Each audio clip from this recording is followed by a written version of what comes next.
Yay. So many good minority stress also, Susanna contributed. Thank you, Susanna. I love you, hello. All of these feelings and thoughts that come up when we say even just the word. This word also has been highly associated with this symbol on the slide. And it has created a mental image for many people that is connected. So oftentimes when we speak about disabilities, we think about people in chairs. And it's that and a lot more. So I want to introduce a model to think about disability. Typically, disability is thought about as under the medical model. The medical model is that there are diagnoses, that these conditions should be cured or alleviated as much as possible, and that these people cannot participate in society the same way that normal people can. The social model of disability says that disability itself is created by society. Society is disabling to people who go through life in a different way. And so society itself creates the barriers that disable people. And so that flip is a really interesting rhetoric to continue as a through line here. Does anybody have any questions about that so far? Okay, I'm going to rely on my friend Jill to tell me when questions come up in the chat. If I'm looking to my left, it's because I have two screens. So disabled people comprise about 26% of the population. Whenever these surveys are taken, they survey a certain amount of people. If the survey was to be taken again 1 month later, it would gather information from other people, not necessarily the same people first surveyed. And so what this shows us is that this is a very large portion of the population, and B, that it over a lifespan or a generation includes actually a lot more than 1/4 of the population.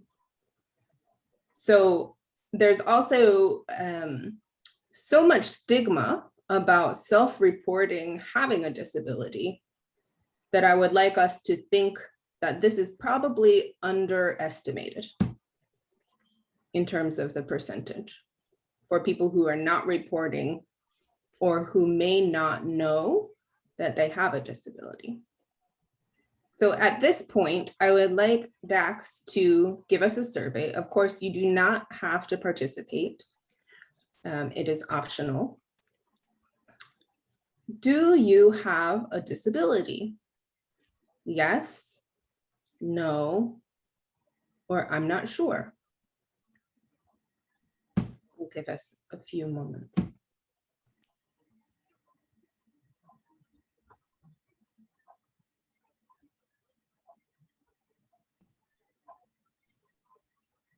Okay. So there we go. When I end the poll, Dax, do you know if it shows up the results? That's a good question. Would you like me to go ahead and end it? Okay. Yes, please. And then if you can share, oh yeah, share results. So what we have here is a large percentage who are not sure. And a tiny bit smaller percentage of people who do have disabilities. And about 30% of our 30 participants do not have a disability. Thank you so much for sharing that. I'm going to ask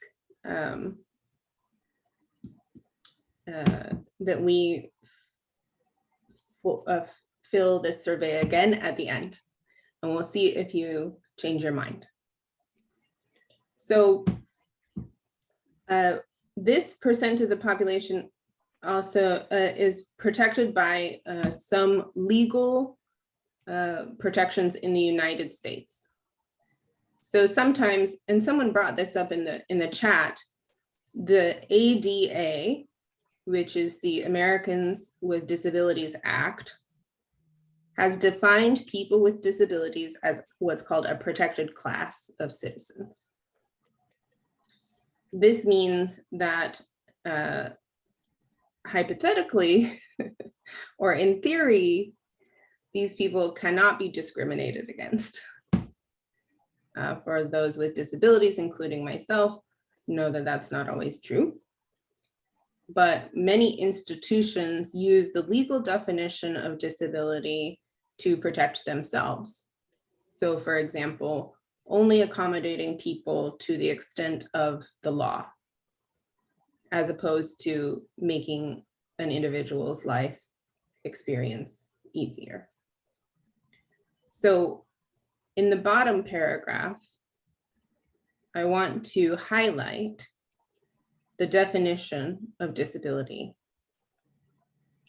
as a physical or mental impairment that substantially limits one or more major life activities. A person who has a history or record of such impairment, so they may not be experiencing at the present moment, or a person who is perceived by others as having such an impairment. Someone perceived by others as having an impairment. Very important distinction. There are several ways to provide access. One of the things that the ADA does is provide what's called reasonable accommodations to folks in work and school. These are making changes for one person.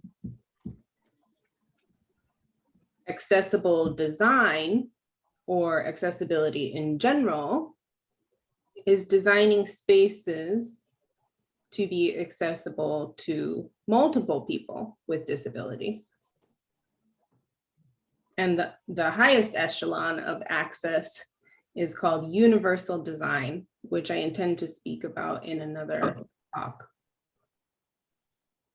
And that is designing spaces in ways that increase usability for all people, including people with disabilities. So you see that art piece by my colleague, Jules, is an image of a person in a mask that reads, "Disabled, not disposable." Access issues are also related to intersectional identity. This is a phrase by Kimberly Crenshaw. I'll type her name. Who so aptly noticed that our multiple identity factors cannot be parsed out individually.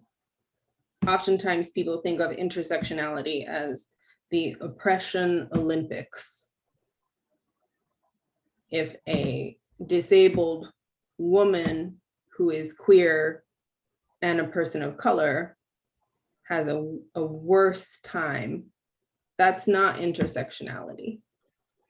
Intersectionality is about, even though that may be true, intersectionality is about various factors that cannot be separated from someone's experience of the world. I can't say, I'm going to just focus on the fact that I am a disabled person right now, because I'm a disabled queer person of low socioeconomic status. I can't just focus on one. So this comes into play in ableism. Ableism can happen between individuals and in institutions. Ableism is discrimination in favor of able-bodied people. So I'm going to define another word that talks about this in a different way. But one of the cool ways that I have found to talk about ableism is by Nario Redmond, which is the ABCs of ableism. Attitudes, behaviors, and cognitions. So attitudes toward that favor able-bodied people are feelings like pity or disgust toward disabled people, evaluative reactions. This person probably can't do X, Y, and Z. Behaviors are discriminatory practices and policies. The image pictured here is a person walking down the stairs that says, in fire emergency, do not use the elevator. So that is obviously not an accessible way to get out of a building for people who cannot use stairs.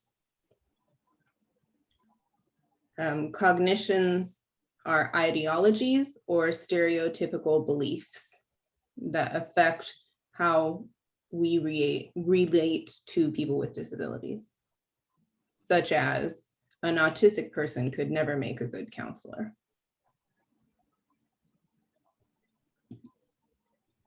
Disableism is oppressive, abusive behavior which believes that disabled people are inferior to others. And these two terms go hand in hand. We often hear about ableism, but we don't often hear about disableism. So this includes stereotyping by individuals and institutional discrimination. For example, this talk, I asked if Madison and Cindy, our interpreters, could be here, if we could have an interpreter for this talk. But I was posed with a question, do you know anyone who needs an interpreter? And while I know people, for example, who have autism who may benefit from an interpreter, it doesn't matter whether I know someone who is hard of hearing is attending, because having Madison and Cindy visible and present is a sign of solidarity, and it is normalizing the presence of interpreters for our community. When I was a college teacher, I had a student who was deaf, and her interpreter came with her to every class. And that was a really great experience for me to normalize having somebody interpreting in the room. It was a transformative experience for me. So these policies and practices were still in place in the United States up until the 70s. There was something called the Ugly Law, which punished Americans who appeared in public space. They were fined for occupying space, and they were removed from the space based on how they looked and how their looks made other people feel. So this is an image of police escorting a man with crutches away from a place where he may or may not have been panhandling. So this also has an intersection with poverty, these policies. So I know that this has already been a lot of information. And so I want to take a break to welcome you or invite you to take care of yourself. If any of this content is disturbing to you, of course, please take a moment to tend to your needs. And I will continue speaking about these topics. And you have the invitation to participate as much or as little as you can. So I am not an expert on disabilities. I am just a crip in the world. What I am outlining for you here are certain types of disabilities. This is not by any means an exhaustive list, or it could be framed in a different way, such as physical, sensory, psychiatric, neurodevelopmental. Here I have learning and intellectual disabilities, hearing impairment and vision impairment, and psychiatric disabilities, physical disabilities, and neurological. The ones with a white circle in the background are sometimes visible to other people. The ones with the tan background are sometimes invisible to other people. So here are some of the ways that invisible disabilities may show up for people.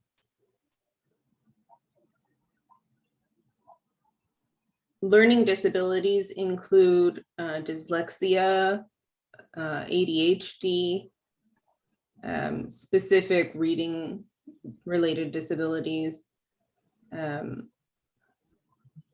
intellectual disabilities. The APA has defined as people with general problems with mental ability that affect functioning in 2 areas and affect their daily life.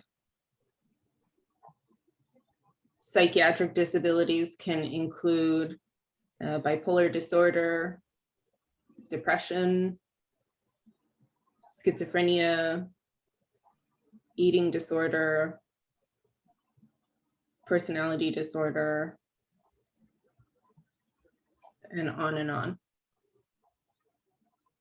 These conditions can be disabling to people, or they can not be very disabling to people, but whether or not they're considered a disability is again related to the ADA. The ADA decides what diagnoses are recognized disabilities. Neurological disabilities include autism spectrum disorder, epilepsy, traumatic brain injury, Alzheimer's and dementia, etc. So this also brings up the idea of chronic illness. Chronic illnesses can also be disabling. So something like fibromyalgia, for example, is a recognized disability by the ADA. These illnesses can affect somebody's life. So therefore, by the definition of the ADA, these can be disabilities. So if you happen to have one of these types of illnesses, think again when we take our next poll. Developmental disabilities are typically when children are not meeting normal milestones. So if you happened to not crawl before you walked. If you speak later than most kids in the bell curve. Does that mean there's anything wrong with that? No. But this, again, is a definition created by the Center for Disease Control, which is the medical model, looking at these not meeting milestones as a disease, as invalid, as abnormal. So there are many places throughout the lifespan at which someone may experience a disability, beginning with developmental disabilities. If you spoke late or had a difficult time reading, that may translate into a learning disability where it's difficult to accomplish school tasks.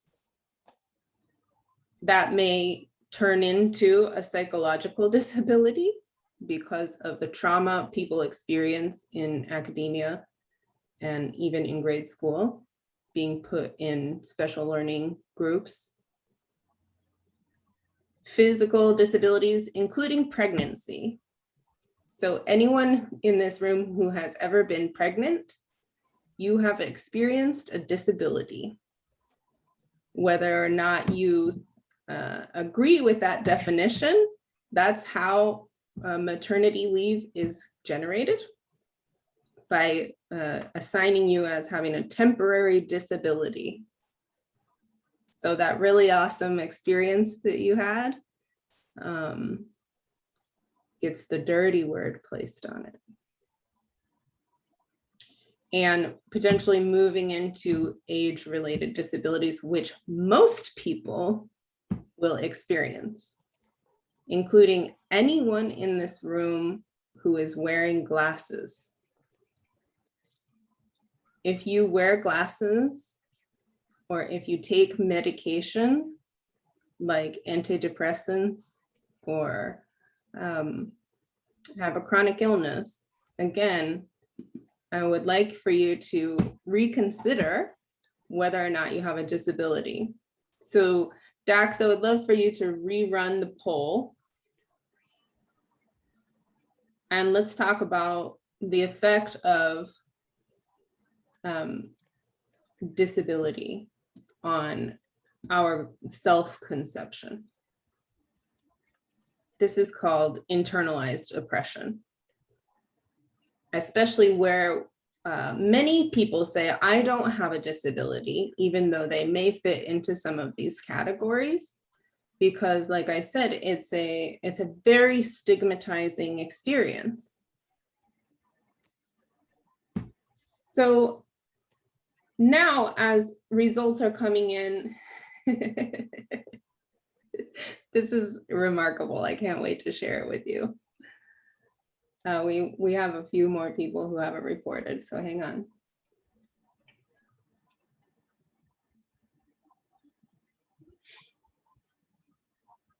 Okay, let's launch it and show it with folks. So check this out. 22 out of 25 people have a disability or have had a disability. That is very remarkable. I'll stop sharing that. So I think that thinking about this in a different way, awesome, thanks, Sarah. Thinking about this in a different way can be elucidating, and hopefully you can share these concepts with others. I'm going to do just some general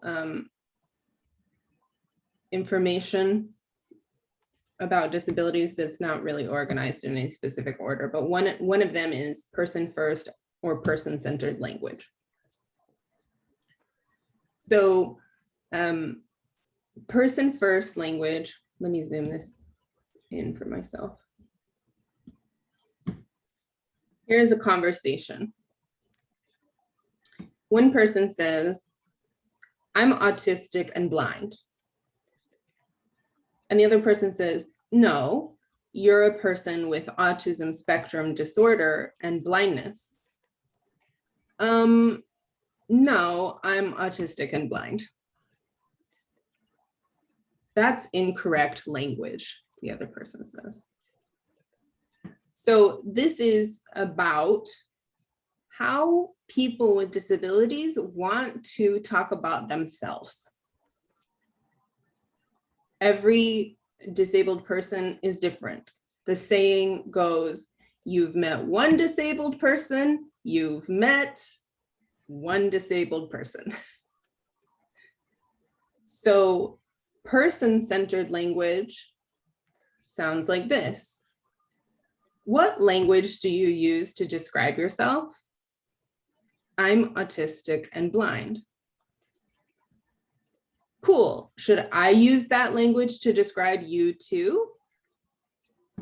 Yes, please. Thanks, will do. So each person may have some different way that they want to be spoken about.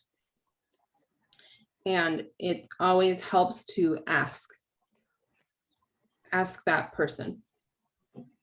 There are things that make non-disabled people feel more comfortable, terms like differently abled instead of disabled, or handicapable instead of handicapped.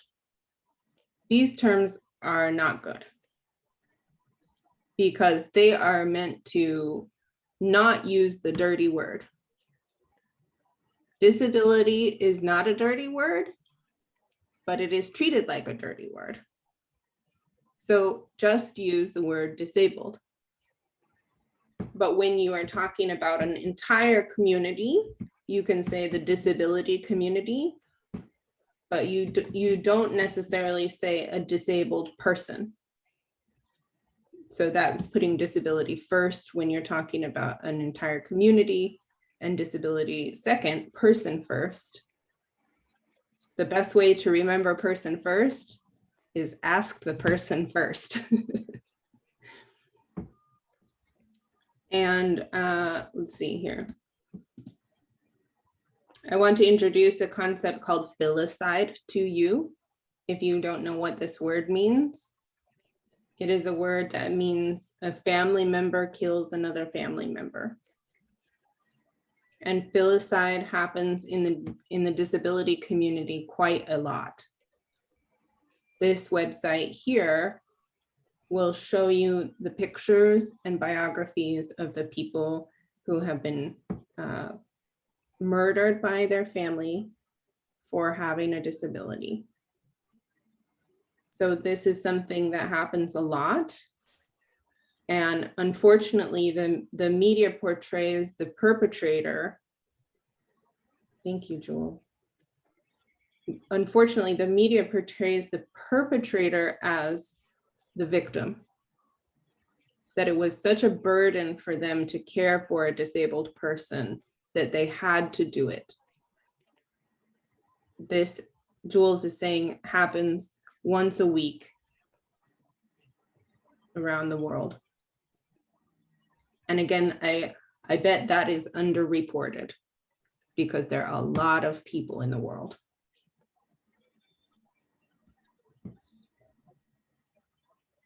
So there is victim blaming that happens, and that's really the kind of the crux, the height of the ramifications for disabled people who have been sterilized, who have been imprisoned, who have been denied access to education, parenting.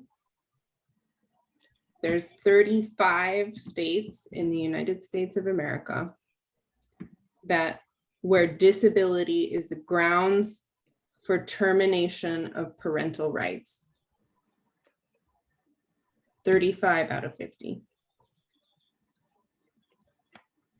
So historically, this carries quite a bit of trauma. Also, microaggressions happen on a daily basis to folks with disabilities. This happens in every domain of their lives. And so what this does is it generates disability-related post-traumatic stress, which results in complex PTSD, which is more than one incident over a period of time, or a repeated incident over a period of time. So I think that the stakes are actually quite high for us to recognize and deal with this issue as folks engaged in social justice work. I want to give you a few resources here. The book Care Work, Dreaming Disability Justice is really good. There are some folks and hashtags you can follow on Instagram. It will be a complete education. Following hashtag disability justice on Instagram will be a complete education. There's so much out there to learn. And there's also a movie called Crip Camp on Netflix. The website Sins Invalid.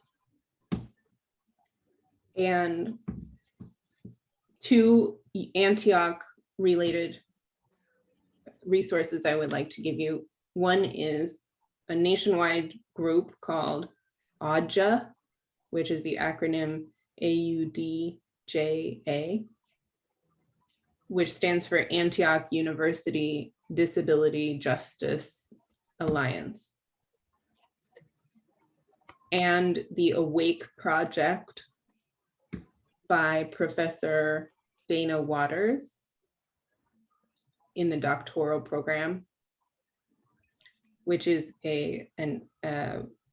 Susanna helped me out with defining this, a focus on autism.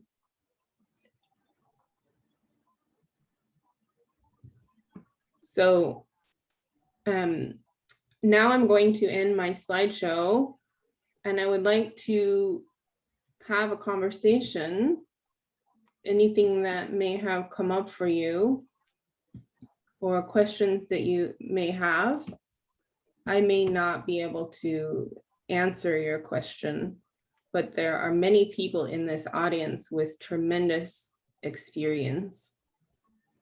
When you begin speaking, I will ask that you say your name.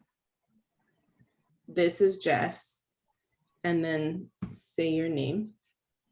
Or I mean, say your question or your contribution. And I've been trying to speak a little bit more slowly than usual, because being a sign language interpreter is a really amazing skill and can be difficult if people speak quickly.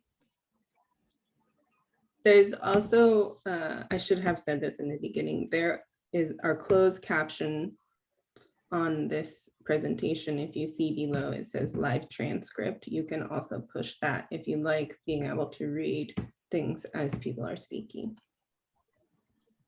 It is, of course, an imperfect system, especially for people with accents. So I want to be mindful of that.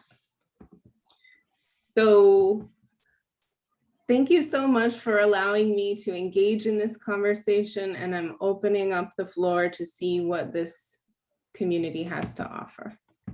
Thank you.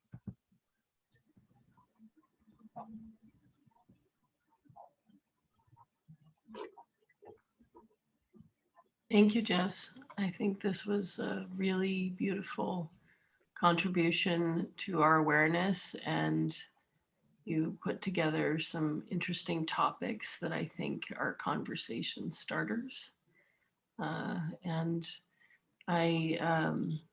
the last piece I think has, about the filicide, has become really a lot more visible in the news, especially with all of the police murders and brutality that we're watching. So I appreciate that that piece being included, because I think there's some real advocacy opportunities here on our campus for sure, but also around everywhere. So thank you for shedding light on these topics. Thank you for including clear examples.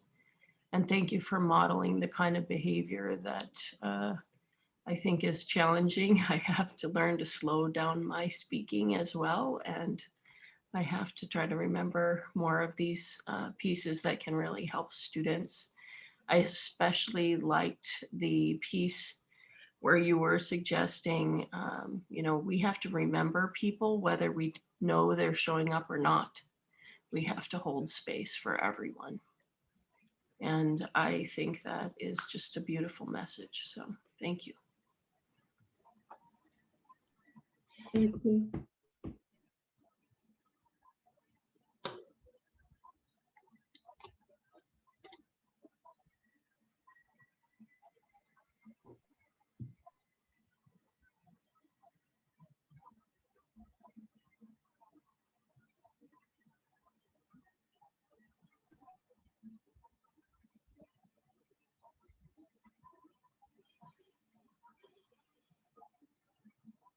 We have some things in chat I'm going to say out loud. I really appreciate this talk. I'm autistic and have been reprimanded for using identity first language by people who mean well, but definitely don't understand. You covered a lot of great and important topics. Thank you. Another great resource for autistic people is the Square Pegs social group. I run the women's and non-binary group with another woman. Brittany, thank you. Thank you so much for participating in the chat. Jules added, I want to add that as an autistic person with a sensory processing disability, I really appreciate the speech being slowed down. Also, I've had captions on the entire time and wish that all my professors turned on captions in Zoom in their classes because it's so much easier to understand. Thank you, Jules.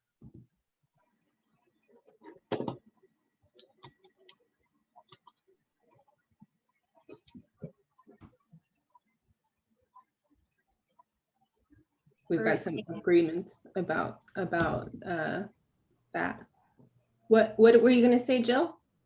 Just what you said, that we have agreements coming in the chats with the captioning. And as a student who also has multiple disabilities, including chronic pain, and most are invisible, that as someone who has difficulty learning auditorily, I wish we had captioning and transcripts, especially for professors who don't use PowerPoints or don't use them appropriately, meaning that the PowerPoint may have one word and they talk about that one word for 20 minutes. It would be very helpful to have closed captioning. Yeah. Thank you, Jill. This is Jess, and I am giving a presentation with Jill at the Online Social Justice Symposium on barriers to accessible learning in counselor education for disabled folks. I invite you all to attend.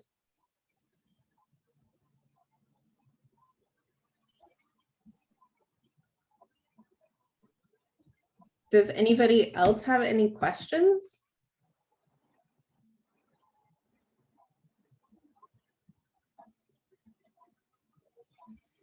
I have a question. I really appreciate all of the resources and the diversity of resources that you presented.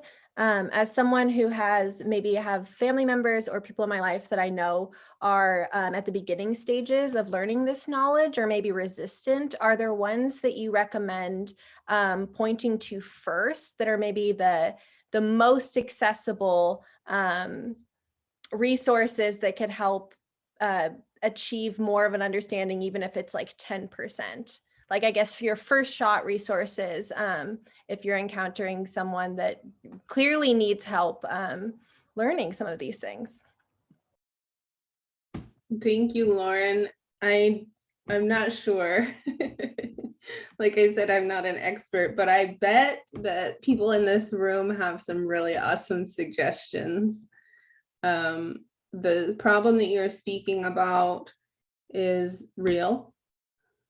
And sometimes just conversations can get the ball rolling, and trying to be compassionate about the fact that people don't know what they don't know.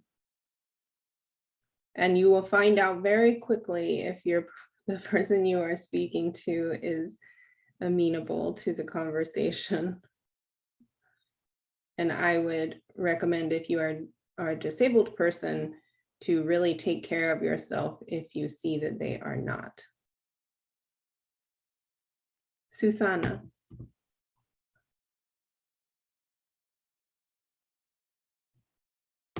I'm thinking about, I believe this is Susanna, I'm thinking about Lauren's question.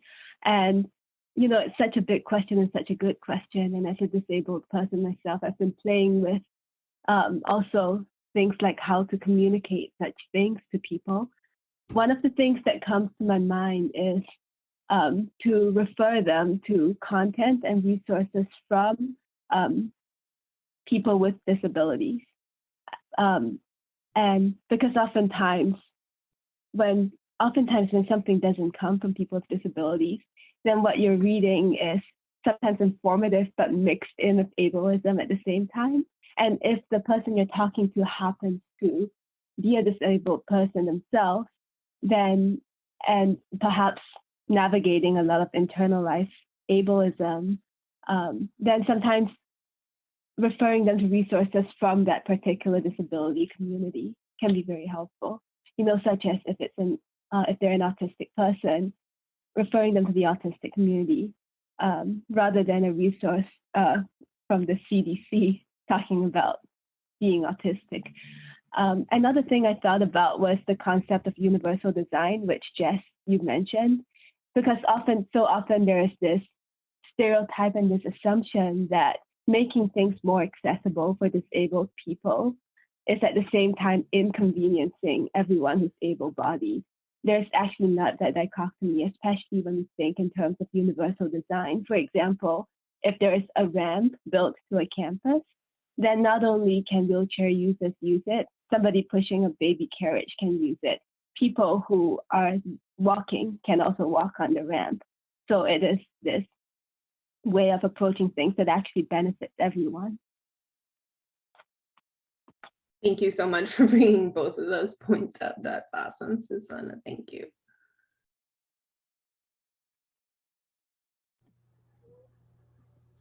This is Jill talking again. I put in the chat a couple of disabled YouTubers who I enjoy watching and following. Shane and Hannah Burkhoff are an interabled couple. Shane has a form of muscular dystrophy that makes him a wheelchair user.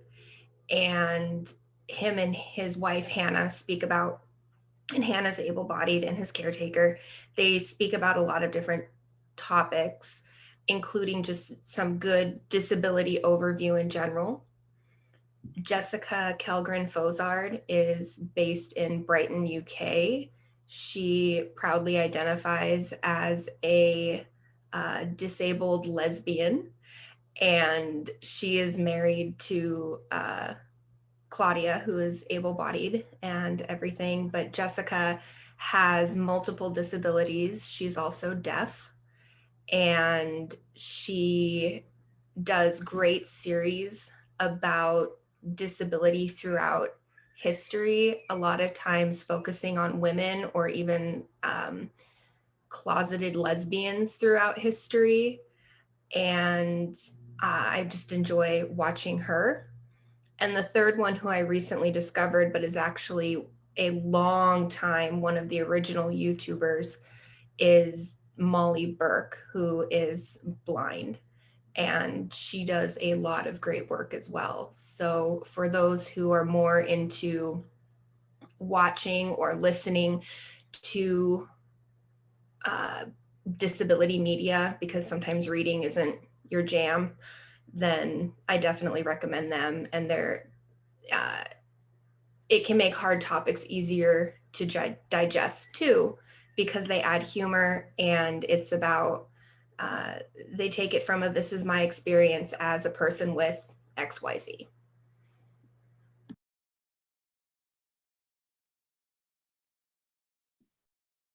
Awesome, thank you.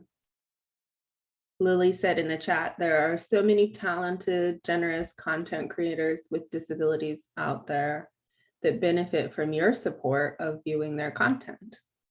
That's a good way to look at it too, Lily, thank you. Well, we've got a few minutes left still. Does anybody have anything they want to say into the room? Anything I missed, especially any questions, any accolades? Lisa says, I'm so grateful for this presentation. Thank you, Lisa. I'm grateful for you attending.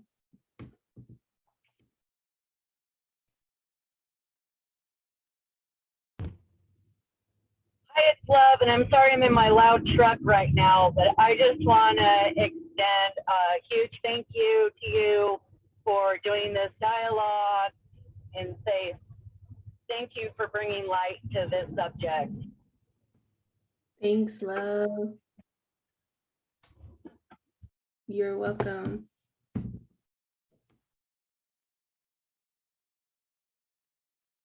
Maggie says, thank you so much, Jess. I wish all my professors had attended. Yeah, me too, Maggie. Thank you.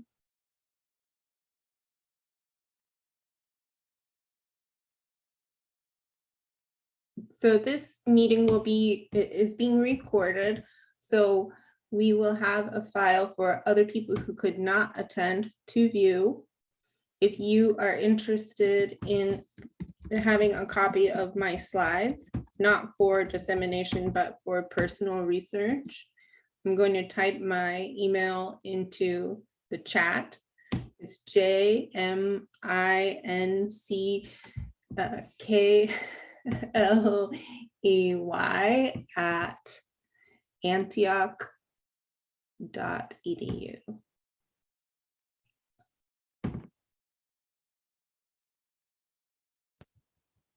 Hey, Jess, it's Love again. If you want to send me a copy of this recording, I will forward it to the entire Diversity Council if you'd like.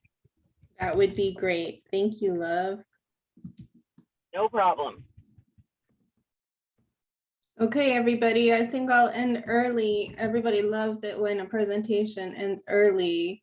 Let's thank Cindy and Madison so much for being here with us today. I would like to thank the Diversity Council. This is how you clap in ASL.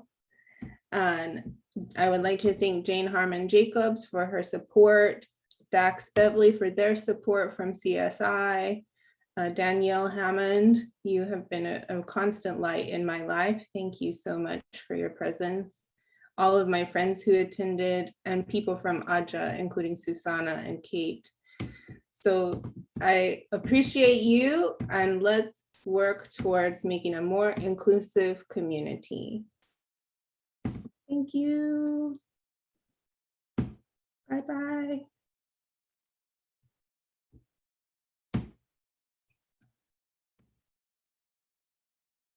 Dax.